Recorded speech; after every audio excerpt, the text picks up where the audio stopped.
Every little thing that you need to know about MyFitnessPal, we're doing it today. We are gonna go from scratch, creating a brand new account today on my phone in MyFitnessPal, and I'm gonna walk you through step by step on how to set it up and what you need to know that is very important when it comes to tracking your calories and macros in MyFitnessPal. So the first thing you're going to do is create an account. It's gonna ask you a bunch of questions like what your goals are, etc., etc., and it's going to give you a calorie number to start with depending on what you input here.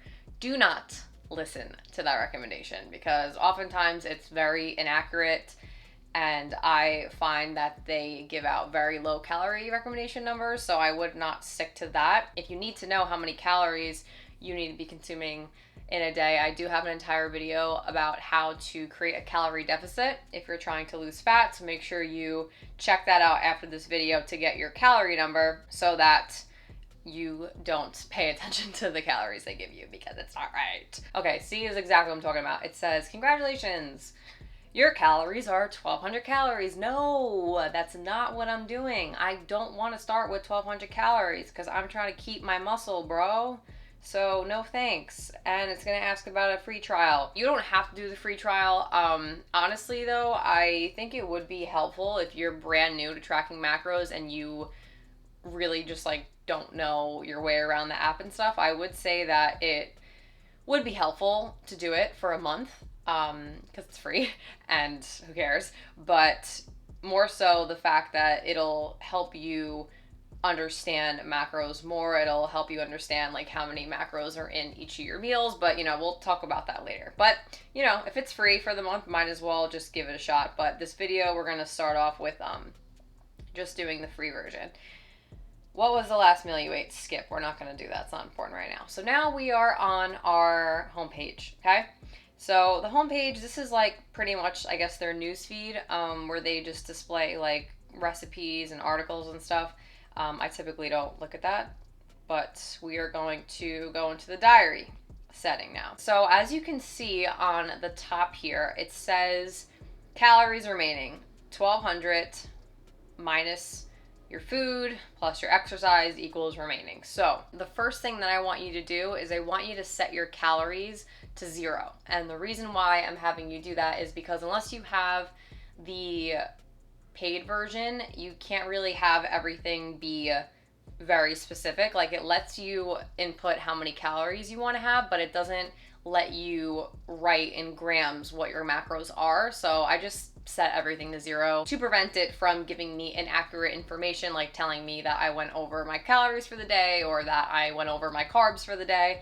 It's just better, in my opinion, to set it to 0. So what you're going to do is you're going to go in the bottom right under more, you're going to scroll down to settings, profile, goals, and then under nutrition goals, we're hitting calories, carbs, and fat here. So we're just going to set it to 0. 0, and then everything else goes to 0 too. And you're going to see why I do this and why this doesn't matter in a second. But yeah, just set it to 0 so that we're not getting any notifications about going over calories and whatnot and all that confusion. All right, so now at the top you see it says calories remaining 0, 0, and then exercise is +3. I don't even know why it says +3 because I didn't log any exercise. But that brings me to my next point of logging your exercise on here. Don't do that. Don't log your exercise in MyFitnessPal because what it's going to do is it's going to add the calories that you claim you have burned back into your daily calories for the day. That only makes sense to do that if you are trying to maintain your current weight. So if you burn 150 calories and you're trying to maintain your weight, you want to eat back that 150 calories. But if you're trying to lose fat, you don't want to eat back the calories you're burning because then you're not going to be in a deficit, right? So don't log your exercise if you are trying to lose fat on MyFitnessPal. The next thing I want you to do is I want you to change the names of your meals or add any more depending on how many meals you're having in a day. So what you're going to do is you're going to go to settings again. On the bottom, we're going to hit more. You're going to go to settings, and you're going to go to diary settings again, and then custom meal name. So this is where you can customize what you want your meals to say. If you'd rather it say pre-workout instead of lunch, which is what I like to do, then you can do that. And if you're going to be having more than 3 full meals a day, you can just click here and add another meal. You could just name it whatever you want, meal. And then it's going to pop up onto your diary settings. So that's pretty cool that you could do that with a free version. So now you have the basic setup with your MyFitnessPal account. Now let's talk about how to actually use the app itself. So the most accurate way to log your food in MyFitnessPal is to just scan the barcode on the package. And we're going to do that by pressing add food, let's say in the dinner section here, and we're going to go to scan barcode here. So this is where it would pop up for you to scan the barcode on your package from your food label. I recommend doing this with everything. Do this with your meat, do this with your grains, do this with your condiments, like literally everything that you're eating, make sure you're scanning it into MyFitnessPal. The only thing that's not going to scan is raw fruits and vegetables, and that is where you would have to either create your own food or use the database in MyFitnessPal to get that proper food item. So I'm going to show you exactly how to do that as well. After you scan a food into MyFitnessPal, you do have to just quickly check that it's accurate and not just like a random food that's populating after you scan it, because that has happened to me before where I've scanned like a protein bar and just something totally like different comes up because it doesn't recognize the barcode. So just double check that that doesn't happen. If it does, you would have to create a new food. After you scan your food, you also have to make sure that the serving size is a very accurate metric. So I like to use grams for pretty much everything, and then for my meats I typically use ounces. Grams and ounces are very accurate. That's what you're going to see on food labels. It also does have like cups on food labels as well, just because not everyone weighs their food, but it is very, very accurate to use grams or ounces because it's to the T. How many times have you taken a big heaping spoon of peanut butter thinking it was technically a tablespoon since it technically fits on the spoon, but in reality that's not 16 grams, it's 40 grams just fitting on the same tablespoon, right? So that's why using grams and ounces is way, way more accurate than using cups and tablespoons, etc. So you always want to make sure that after you scan your food in, that you change it to grams or ounces. Another really important thing to note is when you buy raw meat, the label on the package is for the raw weight. So when you scan that into MyFitnessPal and it says 4 ounces of chicken is the serving size, it's referring to 4 ounces of raw chicken, not 4 ounces of cooked chicken. The same thing with pasta. When you buy pasta and it's uncooked, the nutrition label is referring to it in the uncooked state. A different example is if you were to buy rotisserie chicken, right? That is already cooked. So the nutrition label is going to be for the cooked weight. So it's pretty simple to follow. It's literally just whatever state the food is in when you buy it, that's what the nutrition label is talking about in terms of the weight. However, it can get confusing because they don't technically say that in the label. Like it doesn't say 4 ounces of raw chicken, it just says 4 ounces. So you have to know. It's up to you to know that it's talking about the state of the food when you buy it. Now we are ready to create a new food. So in the situation where you can't scan something into MyFitnessPal, let's say the label's coming up wrong, or maybe you just don't have the label for whatever reason and you have to look up online the nutrition information of that food, you can create your own food. So what you're going to do to create a new food is go to add food, plus sign in the top right, and you're going to select create a food. And basically all that it wants to know is the nutrition information on the package. If you don't have the package, I have a really great website for you to use that is very, very accurate. It's an FDC website. I will link it in the description below this video.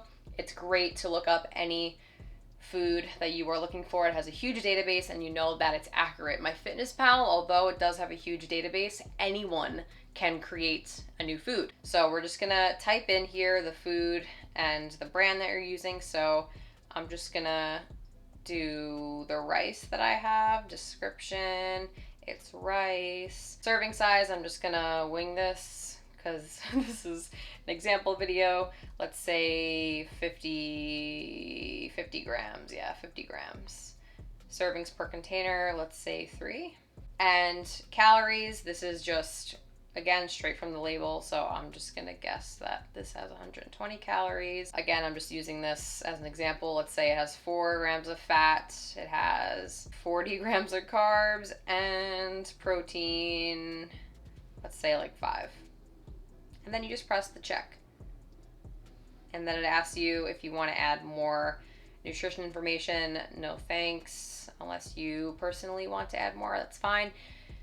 But yeah, that's what we do to create a new food. So now you can see that the rice is right there in that section. Now I'm going to show you the MyFitnessPal database. So when you go to add food, the search bar up here is the database. So if you typed in a banana, right, you'll see all of these different entries pop up,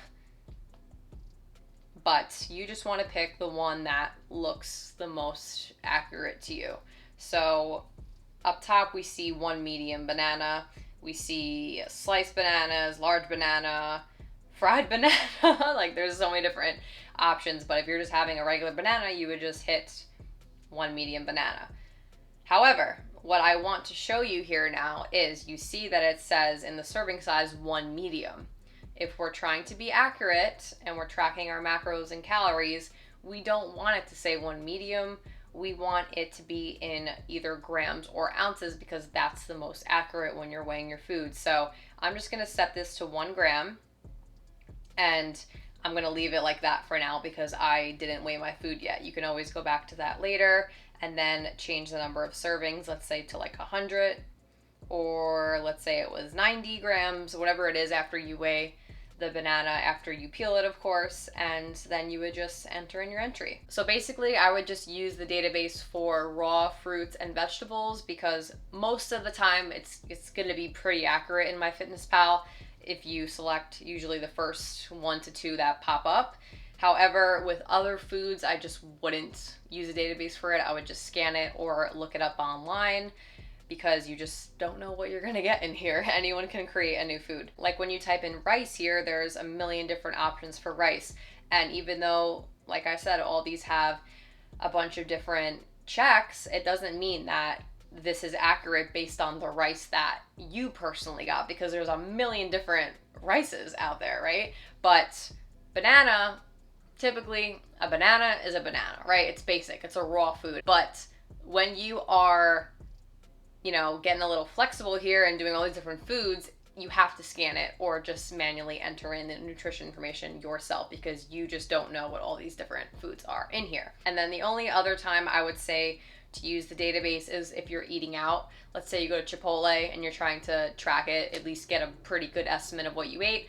Then you can just type in up here Chipotle and everything pops up. You could see under best matches, the whole restaurant is literally right here and every single thing pops up. So you can select the chicken and literally just add that to your day and so on and so forth here. So those are pretty much like the 2 times I would use the database: restaurants and fruits and vegetables. After you log in what foods you want to have for each meal, you want to be as efficient as possible when you are tracking your macros. So what I recommend doing is saving each as a meal. So I have these tacos in my breakfast section, which, isn't really accurate, but for the sake of this video, whatever. I would have that for lunch or dinner, obviously, but I'm going to save this meal so that the next day, when I want to have this for lunch again, I can just go into my saved meals and plug it right back in. So what we're going to do is we're going to press the 3 dots under this section and we're going to save as a meal. And you can call this whatever your heart desires. Taco Tuesday, whatever it is that you want. And it's pretty cool because it has all the nutrition information for the entire meal here. So you would just press save and then this saves into your meal. So the next day, let's go to tomorrow, if you wanted to have those tacos for dinner, you would just go to add food and then under meals here, you would select Taco Tuesday. And there you go. It's loaded right in. Another way to do this, which is actually what I really, really recommend after you have everything in MyFitnessPal, is to copy the entire day to the next day if you are eating the same exact thing for the week. So how you would do that is you would go to the top left and press edit, and you would do select all, copy, and then do the exact same thing to tomorrow's date. So you see how it says tomorrow, it has Wednesday, Thursday, Friday, etc. And if you want it for all the same meals, then that's great. But if you only wanted like breakfast or your pre-workout or whatever, then you would select it like that. But if we're trying to do the whole day, you would just leave it as same meals and then do it for each day. The last thing I want to show you on MyFitnessPal is what to actually look at when it comes to the data it's telling you. So if we go to more on the bottom right and we press nutrition, you're going to see your carbs, fats, and protein like in this like pie chart thing. So don't look at the percentages here, only look at the numbers right next to each macro group. So it says, for my example, carbohydrates 118, fat 51, protein 152. These numbers are exactly what you added in for that day. So it's the sum of all of the carbs, all of the fats, and all of the protein separately based on the food that you inputted for the day. So if you only added in your breakfast on MyFitnessPal and you went to this page, you would only see the macros for the breakfast. But if you do your whole day and you come back here, it's going to show you the macro breakdown for the entire day. What I don't want you to do is I don't want you to look at the calorie page here, because the calories here are not accurate most of the time. And the reason for that is because of food labels. So a lot of companies aren't required to have certain things included in the calorie content of a food, but they do have to list it in the macro content. An example of this is sugar alcohol. So for sugar alcohol, they don't have to include it in the calories, but they'll put it in the macros. So that's why the calories will sometimes not match the macros. Another example of that is fiber. Oftentimes the manufacturer will not put the calories coming from fiber in the calories, but it'll be listed, of course, still within the macros. And also manufacturers are allowed to round calories if it's within a certain range. So let's say gum, for example, let's say gum has 3 calories for one slice. They're allowed to say 0 calories because it's less than, I believe, 4 or 5 calories is the number that they're allowed to get away with. But yeah, basically that's why, the calories will not always match the macros, because for that piece of gum, it might say that it's 1 carb on the label, but it's going to say 0 for the calories. And that is why, because they're allowed to round. They can round down and they can also round up, depending on the actual calorie content. But that is why I don't recommend you looking at the calories on MyFitnessPal, because it's going to do that for each food. Every manufacturer, based on what you're eating in a day, that rounds up or down with their calories, MyFitnessPal is just taking the information that you're providing it and adding it up for you. So if you want to know what the accurate calories are based on the macros, what I would do is I would just do it manually. So going back to the nutrition page here, we could see 118 grams of carbs, 51 fat, 152 protein. So I would just add it up like this: 118 carbs, go into our calculator, 118 carbs times 4, because 4 calories per gram for carbs. That gives you 472. And then we have 51 grams of fat, so plus 51 times 9 gives you 930 calories. And then we have our protein plus 152 times 4, again, because there are 4 calories per gram for protein, and that gives you 1539 calories for this entire day. So that's, that's not a recommended calorie number or anything. This was just an example using like random foods that I entered in here for this video. So that's how I personally would add up the macros here if you were curious about the calories based on what you ate in the day, just because this isn't going to be accurate. And as you could see here, when we go back to the calorie page, it does say that based on what you scanned in, it's 1385 calories. And as we just found out by doing it manually, it's actually 1539 calories, not 1385. And if you're only looking at the calories on MyFitnessPal and you're not adding it up manually like we just did, this could make you think you're in a calorie deficit when you're actually not, because it's going to be less than what the number actually is, the real number per se. So that's why adding it up manually is going to be so important if you really are curious about what the calories are based on what you entered in here. And if you happen to watch my previous video about how to set up your macros, then you will know that I did talk about, once you have your macros, you also have your calories for the day as well. So really, you only need to be looking at your macros on MyFitnessPal. You don't have to look at the calories, because if you hit your macros, you by default hit your calories. So that's why I really recommend solely just looking at the macros on MyFitnessPal and not looking at the MyFitnessPal calories. That is how you use MyFitnessPal. I hope this video was very clear and concise and really just gave you the proper steps to start using MyFitnessPal. If you have any questions about MyFitnessPal, leave a comment below and I'll help you out. And also, if you have not watched my previous video on how to set up your macros, do that, because that is a very, very important step after you have set up your MyFitnessPal account. Thanks for watching, and I'll catch you in the next video.